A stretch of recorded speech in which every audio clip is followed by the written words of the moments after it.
바야흐로 정치의 계절, 선거의 계절이 돌아왔습니다. 이때가 되면 이전에는 없던 카더라 통신이 유행하게 됩니다.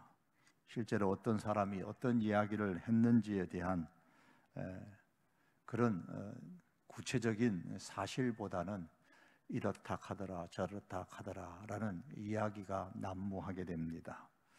그러다 보니 그런 카더라 통신의 뉴스를 듣고서 분노하기도 하고 흥분하기도 하고 욕하기도 하고 칭찬하기도 하고 그렇게 이 정치의 계절, 선거의 계절을 우리가 지냅니다.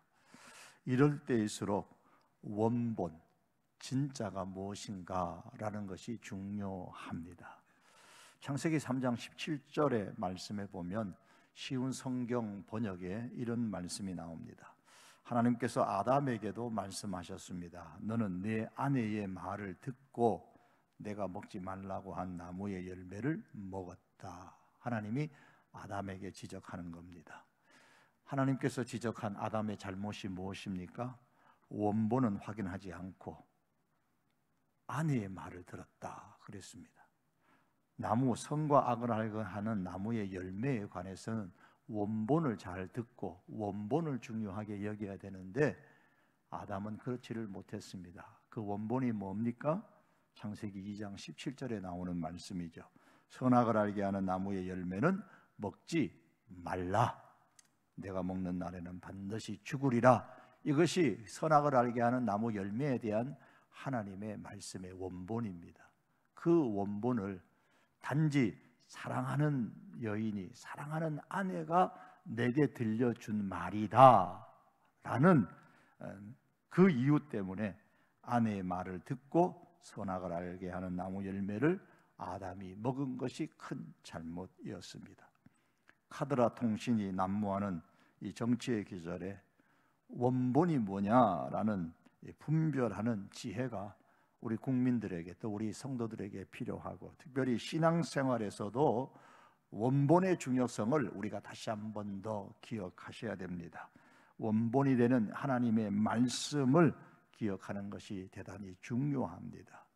저는 오늘 본문인 출애굽기 29장의 말씀을 읽고 묵상하고 또 읽고 묵상하면서 쉬운 말씀이 아니거든요. 오늘 이 말씀을 읽으면서 원본이라는 단어를 생각하게 됐습니다. 이 말씀은 원본에 대한 말씀이다라는 생각이 들었어요. 무엇에 대한 원본일까요? 섬김에 대한 원본의 말씀입니다.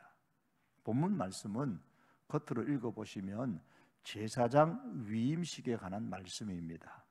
제사장이 어떤 사람입니까? 하나님을 섬기기 위한 목적으로 하나님의 특별한 부름을 받은 사람입니다. 본문 1절에 보시면 너는 그들에게 모세인 너는 그들에게 아론과 그의 아들들에게 나를 하나님을 섬길 제사장 직분을 위임하여 그랬습니다. 위임이라는 단어는 성별한다라는 뜻입니다. 하나님께서 아론과 그의 아들들을 대제사장과 제사장으로 따로 구별하여 성별하여 세우셨습니다.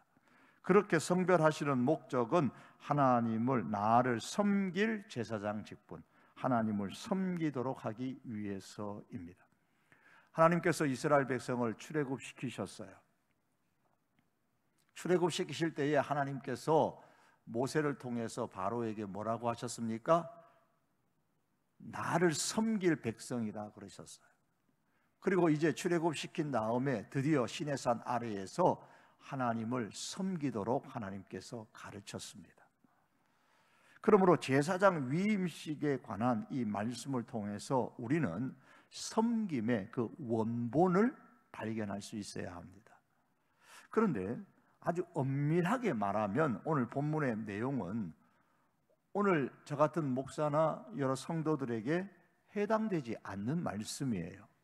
왜냐하면 이미 대제사장이 되신 예수님께서 십자가에서 자신의 피로 구약의 제사 제도의 모든 것을 다 완성을 하셨습니다. 그렇기 때문에 오늘날에는 제사장, 진정한 의미에서 제사장도 없고 제사장 직분도 없단 말이에요. 그런 측면에서 보면 제사장 위임식이라는 것은 우리에게 필요가 없는 것이지요. 하지만 제가 지난번에도 말씀드렸습니다마는 때로는 하나님의 그 율법 가운데서 오늘날 적용되지 않는 말씀이지만, 그대로 문자대로 적용되지 않지만 그 말씀을 주셨던 그 시대의 그 하나님의 마음과 하나님의 뜻을 잘 헤아려서 실천하는 것이 중요하다고 말씀을 드렸습니다. 신약 성경의 베드로전서 2장 9절의 말씀에 보면 예수님을 믿는 모든 그리스도인을 일컬어 제사장이다 그랬어요. 왕 같은 제사장, 하나님 앞에 직접 나갈 수 있는 권한을 가졌다라는 측면에서 제사장이라 그렇게 우리 성도들을 불렀습니다. 그렇다면 오늘 본문에 하나님을 섬길 제사장 위임식을 거행하라고 하시는 이 하나님의 말씀 속에서 제사장을 향하여 주시는 그 하나님의 뜻과 하나님의 마음을 헤아려서 우리 성도들이 어떻게 하나님을 섬길 것인가, 즉 섬김의 그 원본을 발견하고 우리의 믿음 생활에 적용하고 실천해야 되는 것이 오늘 본문의 말씀입니다. 앞서 말씀드린 것처럼 제사장은 하나님을 섬기기 위한 목적으로 부름을 받은 사람입니다. 그러므로 예수님으로 말미암아 하나님의 제사장 된 우리 성도는 어떤 존재요? 하나님을 섬기기 위하여 부름을 받은 사람들입니다. 그러므로 나는 예수님을 진심으로 믿습니다 라고 고백하는 사람은 항상 자동적으로 다음에 고백이 나와야 돼요. 나는 하나님을 섬기는 사람입니다. 예수님을 믿는다라는 것과 하나님을 섬긴다라는 것은 같이 가야 되는 겁니다. 왜 출애굽시켰느냐? 하나님을 섬기도록 하기 위해서 출애굽시켰습니다. 왜 예수님을 통하여 우리를 구원하셨느냐? 하나님을 섬기도록 하기 위해서 우리를 구원하셨습니다. 그러므로 믿음은 곧 섬김입니다. 믿음은 섬김으로 증명되어져야 합니다. 믿음이 있다고 말하면서 섬기지 않는다면 그 믿음은 공허한 믿음에 지나지 않습니다. 그러므로 믿음이 있는 성도는 늘 우리 자신에게 이렇게 질문해야만 됩니다.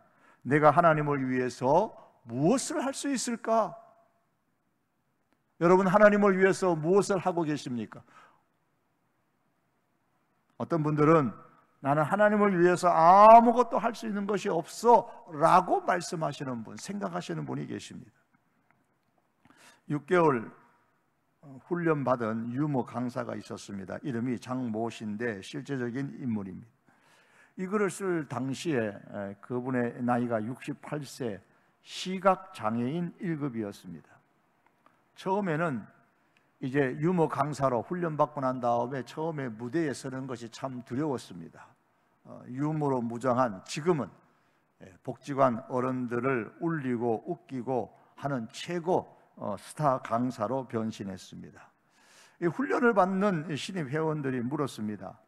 시각장애가 있는데도 어찌 그리 사람들을 휘어잡으세요? 웃고 웃기고 사람을 휘어잡습니까? 라고 물으니 이 장 강사가 아주 능정맞게 이렇게 대답을 했습니다. 무대가 잘 안 보이니까 무대 공포증이 없고요, 사람들이 잘 안 보이니까, 시각장애이니까 사람들이 잘 안 보이니까 대인 공포증도 없습니다. 오히려 시각장애가 감사합니다 그랬어요. 단점만 바라보면 누구도 세상으로, 사람들 속으로 나갈 수가 없습니다. 그러나 생각만 바꾸면 가능합니다. 하나님을 위하여 섬기는 일도 마찬가지입니다. 믿음이 없는 사람은 아무리 좋은 상황 속에서도 할 수 없는 조건만, 섬길 수 없는 조건만 찾아낼 것입니다. 그러나 믿음이 있는 사람은 아무리 나쁜 상황에서라도 섬길 수 있는 조건을 기필코 찾아내고야 맙니다. 본문의 말씀에 의하면 제사장을 성별하는 이 위임식은 이 전체가 1절에서 37절까지의 내용에 보면 4가지 예식을 통하여서 거행되어졌습니다. 이 4가지 의식, 예식 하나하나가 오늘날 우리가 어떻게 하나님을 섬겨야 할지에 대해서 말씀해 줍니다. 우리는 이 섬김의 원본을 잘 보면서 오늘 이 시대에 현재 지금 내가 하나님을 섬김에 있어서 좀 삐뚤어지지 않았는지 교정하고 또 하나님을 바로 섬길 수 있는 그런 기준으로 삼을 수 있기를 원합니다. 첫 번째가 하나님을 섬기는 사람은 깨끗해야만 합니다. 위임식의 첫 번째 단계는 정결하게 씻는 예식입니다. 4절에 보시면 너는 아론과 그 아들들을 회막문으로 데려다가 물로 씻기고 그랬어요. 누가 씻기느냐? 모세가 씻기는 거예요. 어디로 데려와? 회막문, 성막문 앞에 데리고 와서 모세가 아론과 그의 아들들을 깨끗이 몸을 씻습니다. 몸을 씻기는 것은 단순히 몸만 깨끗하게 하려는 목적이 아니죠. 하나님을 섬기는 사람으로서 그의 마음이 허탄한데 더럽혀지지 않고 오직 하나님께만 집중하여 섬길 수 있도록 하기 위해 마음을 깨끗하게 갖도록 결단시키기 위하여서 모세가 하나님의 말씀에 따라 그 몸을 씻겼던 겁니다. 이렇게 정결의식의 목적은 깨끗하게 하기 위한 겁니다. 구약에서 하나님을 섬기는 제사장은 정결의식을 통해서 물로 깨끗하게 씻어야 하지만 오늘 하나님을 섬기는 우리 성도는 예수 그리스도의 보혈과 예수 그리스도의 그 이름과 성령 안에서 그리고 말씀을 통하여 씻김을 받아야 합니다. 성경은 말씀합니다. 고린도전서 6장의 말씀 보면 주 예수 그리스도의 이름과 우리 하나님의 성령 안에서 씻음과 거룩함과 의롭다 하심을 얻었느니라. 씻음, 거룩함, 의롭다 하심은 다 비슷한 뜻입니다. 강조하는 말씀이에요. 깨끗하게 씻는데 씻김을 받는데 예수님의 이름으로 예수님의 보혈로 성령 안에서 씻김을 받아야 됩니다. 깨끗하게 씻는다라는 것은 다른 말로 말하면 죄를 죽이는 것입니다. 죄가 죽어야 하나님을 잘 섬길 수 있습니다. 성도는 예수님의 보혈로 이미 죄를 씻음 받은 사람들이지만 또한 이와 동시에 세상 가운데 살면서 성령으로 늘 죄를 죽이는 삶을 살아야 됩니다. 로마서 8장에 보면 너희가 육신대로 살면 반드시 죽을 것이로되 영으로서 몸의 행실을 죽이면 살리니 성령으로서 몸의 행실, 육신의 행실을 죽여라 그러면 산다고 했습니다. 성령으로 육신의 행실을 죽이는 것이 바로 성령으로 씻는 것입니다. 성령으로 육신의 행실을 죽이면 삽니다. 산 사람이어야 하나님을 섬길 수 있잖아요. 죽은 사람은 하나님을 섬길 수가 없습니다. 하나님을 섬기는 사람은 성령으로 몸의 행실을 죽이고 그 영이 살아있어야 하나님을 섬길 수 있습니다. 또한 하나님을 섬기는 사람이 되려면 말씀으로 깨끗하게 씻김을 받아야 돼요. 이는 곧 물로 씻어 말씀으로 깨끗하게 하사 그랬습니다. 그래서 우리가 말씀을 늘 묵상하고 말씀을 암송하고 말씀을 읽고 말씀을 우리가 늘 읽으면서 문제를 풀고 하는 이유가 그러한 과정을 통해서 우리의 심신을 우리의 영혼을 깨끗이 씻는 것입니다. 그래야 우리가 우리의 마음을 허탄한 데 두지 아니하고 올바로 하나님을 섬길 수가 있습니다. 그러므로 여러분 하나님을 참으로 섬기기를 원하십니까? 그렇다면 예수님의 보혈로 씻김을 받아야 되고 성령으로 우리 몸의 행실을 씻김을 받아야 되고 말씀으로 우리가 씻김을 받아야 합니다. 그래서 살아서 하나님을 바로 섬길 수가 있습니다. 두 번째로 하나님을 섬기는 사람은 오직 하나님께 영광과 존귀를 올려드리는 그런 심정으로 섬겨야 됩니다. 즉 하나님을 섬김으로 통하여서 내 이름이 높아지거나 내가 높아지는 것이 목적이 아니고 어떻게 하든지 하나님만 높임을 받도록 하는 것이 바로 하나님을 섬기는 모습입니다. 그게 하나님을 섬기는 원본이에요. 두 번째 거행하는 예식은 옷을 입는 예식입니다. 5절과 6절, 8절과 9절의 말씀입니다. 그 5절과 6절의 말씀에 보면 아론에게 그리고 그 아래에 그 아들들에게 제사장이 입는 옷, 대제사장이 입는 옷을 쭉 다 입도록 합니다. 입힙니다. 그런데 대제사장인 이 아론과 제사장인 아론의 아들들에게 특별한 옷을 입히는데 출애굽기 28장 2절에 보면 이들이 입는 옷에 대해서 말씀하기를 거룩한 옷을 지어 영화롭고 아름답게 할지니 그랬어요. 이들이 입는 옷, 대제사장과 제사장이 입는 옷은 영광과 존귀를 상징하는 옷입니다. 이렇게 영화롭고 화려하고 아름다운 옷을 입히는 것은 아론이나 그의 아들들이 대단해서가 아니고 하나님의 영광과 존귀함을 보여주기 위한 하나의 방편인 것입니다. 옷을 통해서 영광과 존귀가 주어지는 것은 아론과 그의 아들들의 명예를 높이기 위한 게 아닙니다. 하나님을 바로 섬김으로 통하여서 그 옷을 입고 하나님을 바로 섬김을 통해서 하나님께 영광과 존귀를 올려드리라라는 의미가 담겨져 있는 겁니다. 여러분, 제사장, 대제사장의 옷이 화려하고 아름답고 그 얼마나 화려한지는 여러분께서 인터넷을 통해 찾아보시면 대제사장의 옷 그래서 찾아보시면 그 이미지를 찾아보시면 나옵니다. 대단히 아름답고 화려합니다. 그런데 그 대제사장이 입는 옷보다도 더 화려하고 더 영광스러운 옷을 하나님께서 우리 성도들에게 입혀주셨습니다. 그 옷이 어떤 옷일까요? 성경은 갈라디아 3장에서 이렇게 말씀합니다. 누구든지 그리스도와 합하기 위하여 세례를 받은 자는 그리스도로 옷 입었느니라. 우리는 어떤 옷을 입었습니까? 예수 그리스도라는 옷을 입은 존재들입니다. 성도가 예수 그리스도라는 옷을 입었습니다. 그러므로 예수 그리스도의 옷을 입은 우리 성도는 하나님을 섬김을 통하여서 하나님의 영광과 존귀를 드러내는 삶을 살아야 합니다. 후일에 아론의 아들인 나답과 아비후는 안타깝게도 하나님을 제대로 섬기지 못하고 죽었습니다. 하나님의 영광과 존귀를 드러내지 못한 결과였어요. 여러분, 선녀와 나무꾼의 동화 이야기를 다 아시죠? 나무꾼이 선녀의 옷을 몰래 훔쳐다가 숨겼습니다. 옷을 빼앗긴 이 선녀는 잃어버렸기에 날개를 잃어버려서 하늘로 올라가지 못하고 이 땅에 살아가면서 자녀를 낳았습니다. 선녀가 옷을 벗어둔 것이 아주 치명적인 실수였습니다. 잘못이었죠. 성도는 예수 그리스도의 옷을 벗어놓고 살지 말아야 합니다. 이 세상은 사단이 활개치는 세상입니다.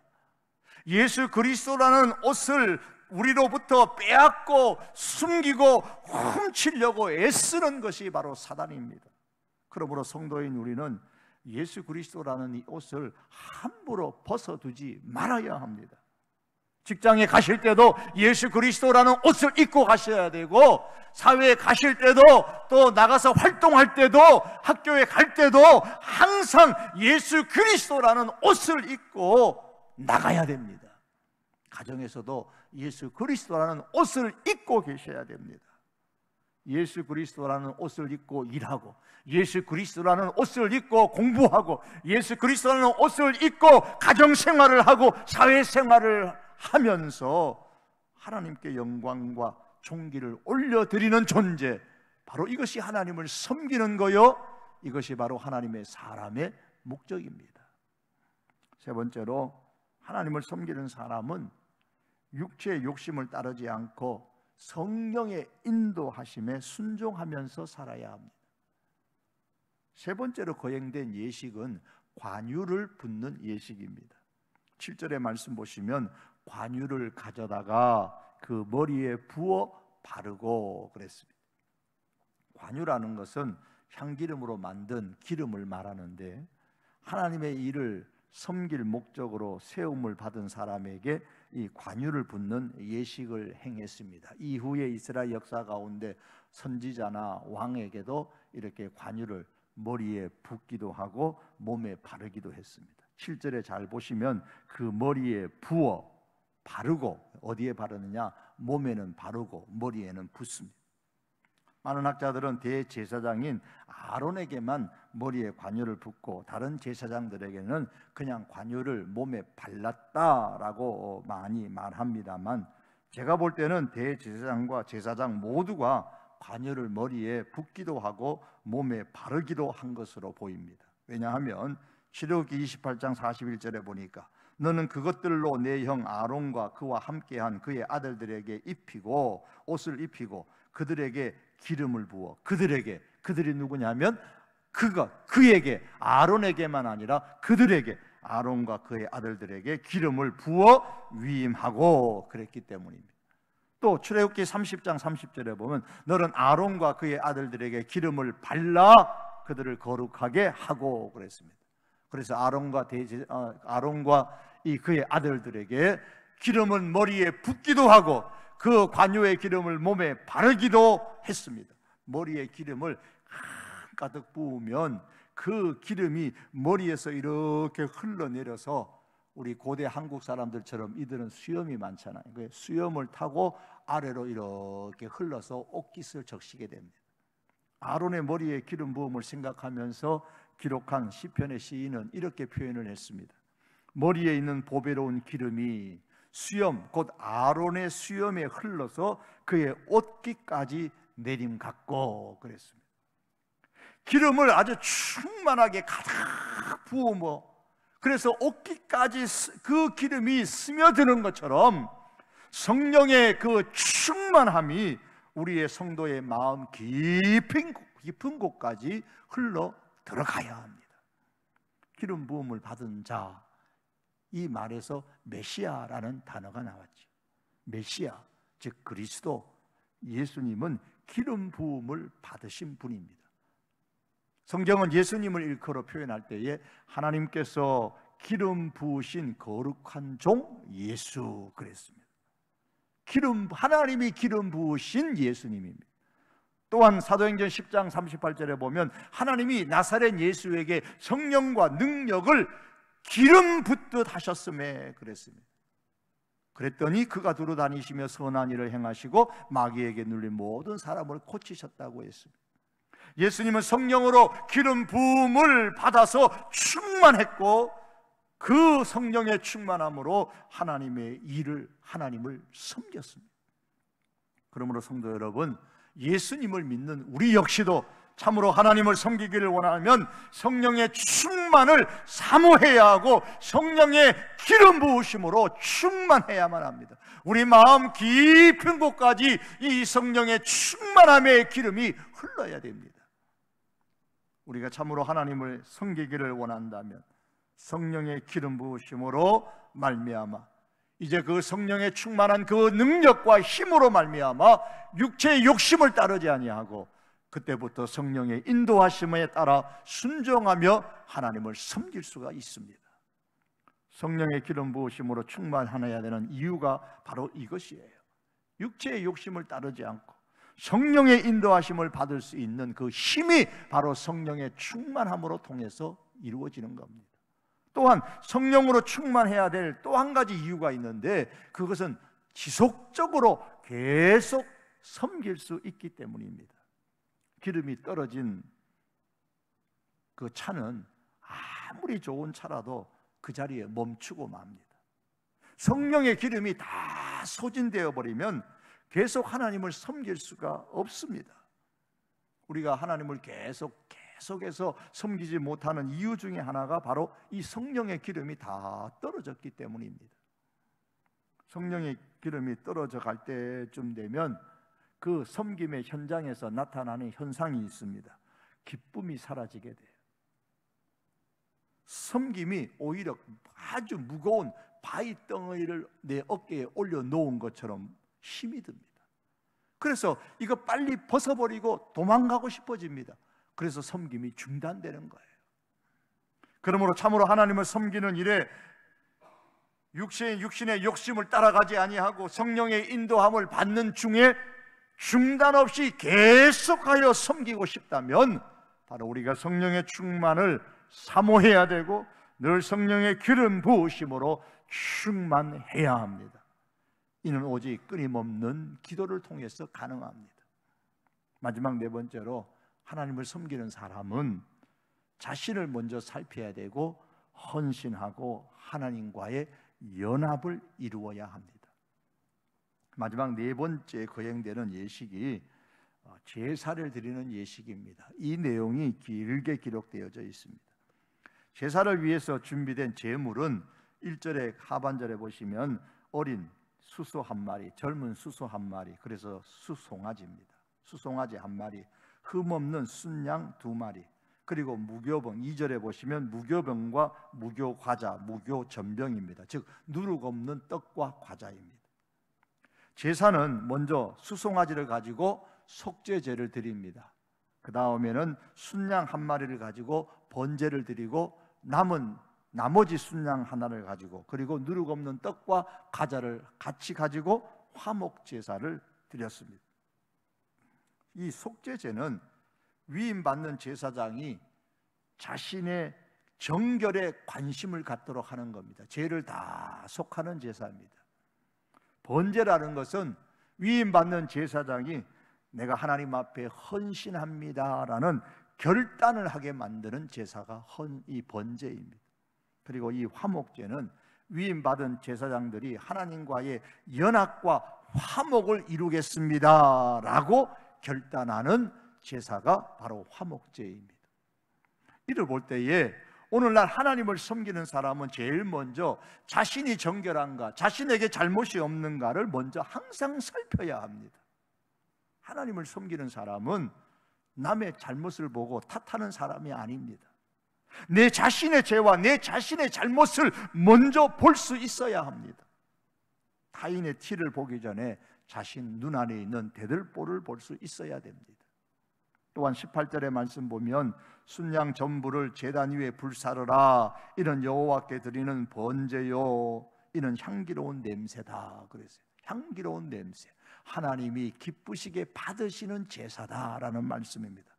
언제 하나님께서 기쁘시게 그 제사를 받으시느냐 하면 전부를 제단 위에 불사를 때입니다. 번제를 드릴 때입니다. 22절에 보면 순양의 그 기름과 기름진 꼬리와 내장에 덮인 기름과 간 위의 꺼풀과 두 콩팥과 그것들을 위에 기름과 오른쪽 넓적 다리를 가지라, 이는 위임식의 순양이라. 그 특별히 그 짐승의 제물의 그 내부에 있는 것들, 지금 생명을 상징하는 것들입니다. 생명을 다하여서 하나님 앞에 헌신할 때에 하나님께서는 그 헌신의 섬김을 향기로운 제사로, 향기로운 섬김으로 하나님께서 받으시는 것입니다. 그러므로 우리는 하나님 앞에 헌신할 때에, 하나님을 섬길 때에 내 자신의 전부를 드린다, 내 생명을 드린다라는 심정으로 우리가 하나님 앞에 헌신해야만 합니다. 그럴 때 하나님께서 우리들의 섬김을 향기롭게 받아주십니다. 특별히 화목제를 드릴 때는 아주 독특합니다. 20절의 말씀 끝에 보시면 순양의 피를 가지고 아론의 오른쪽 깃뿌리와 그 아들들의 오른쪽 깃뿌리에 바르고 그 오른쪽 엄지와 오른쪽 엄지에 바르고 그랬어요. 깃뿌리 오른쪽에 이 깃뿌리에다가 피를 바르고, 양의 피를 바르고, 또 오른쪽 손가락에 엄지에다가 바르고, 또 발가락 엄지에다가 바르고. 이 오른쪽에 바른다는 것은 대표를 상징하는 겁니다. 피를 바른다라는 것은 하나님과의 교제가 이루어지는 거예요. 하나님과의 연합과 화목을 상징하는 것입니다. 하나님과 아무런 관계가 이제 문제가 없다는 겁니다. 그런데 어디까지 문제가 없어요? 발가락에까지 문제가 없어요. 손가락에까지 문제가 없어요. 하나님과 나와의 화목함에 있어서, 하나님과 나와 연합함에 있어서 아무런 문제가 없습니다. 그 사람이 바로 하나님을 제대로 섬기는 사람입니다. 그러므로 성도인 우리가 하나님을 섬길 때는 항상 하나님과의 연합, 하나님과의 화목이 먼저 이루어져야만 합니다. 하나님과의 연합을 깨트리는 일을 해서는 아니 되는 겁니다.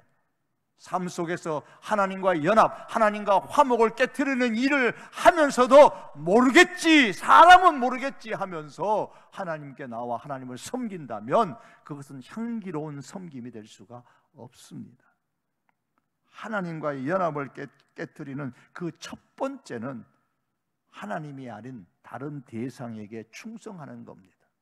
그래서 하나님은 우상 숭배를 아주 강력하게 지적을 하셨어요. 구약 성경에 보시면, 특별히 선지서 같은 데 보면 우상 숭배에 대해서 강하게 하나님이 지적을 하시는 거예요. 왜? 하나님과의 연합을 깨트리는 것이기 때문이에요. 하나님을 섬기는 하나님의 백성이 하나님과의 연합을 깨트리는 그 모습으로는 하나님을 섬길 수 없기 때문에 우상 숭배하는 것을 지적하시는 거예요. 그러므로 성도 여러분, 하나님을 섬기는 성도로서 항상 우리는 남을 보기 전에 나를 봐야 됩니다. 내가 제대로 섬기고 있는가?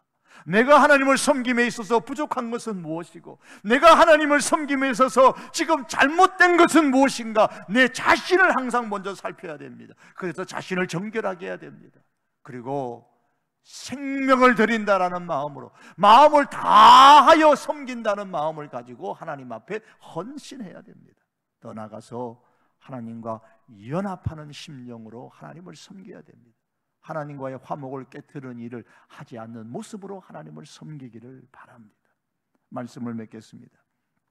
사랑하는 성도 여러분, 이 위임식은 하나님에 의해서 명령되어졌고 하나님에 의해서 거행되어졌습니다. 이와 같이 성도인 우리는 하나님에 의해서 왕같은 제사장으로 다 부름을 받은 존재들입니다. 부름을 받은 목적은 오직 하나, 하나님을 섬기기 위해서입니다. 그러므로 예수님을 믿는 우리 모든 성도는 하나님을 섬기는 사람이어야 됩니다. 나는 예수님을 믿습니다. 그렇게 고백하십니까? 그렇다면 하나님을 섬겨야 됩니다. 어떤 모습으로든 섬겨야 됩니다. 어떻게 섬기는 것이 이 섬김의 원본일까요? 깨끗한 마음으로, 깨끗한 삶으로 하나님을 섬기십시다. 오직 하나님께만 영광을, 존귀를 올려드리는 그 심정을 가지고 하나님을 섬길 수 있기를 원합니다. 더 나아가서 성령의 충만함으로 통해서 그 성령의 능력으로 육체의 욕심을 따르지 않고 성령의 인도하심에 순종하며 하나님을 섬기십시다. 그리고 남을 보기 전에 내 자신의 허물이 없는지를 먼저 살피고 내 생명, 내 전부를 드리는 그런 마음을 다하는 심령으로 헌신하며 섬기고 하나님과의 연합을 깨트리지 않는 그 삶의 모습으로 하나님을 섬기는 우리 하나님의 사람들이 될 수 있기를 주님의 이름으로 축복합니다. 기도하시겠습니다.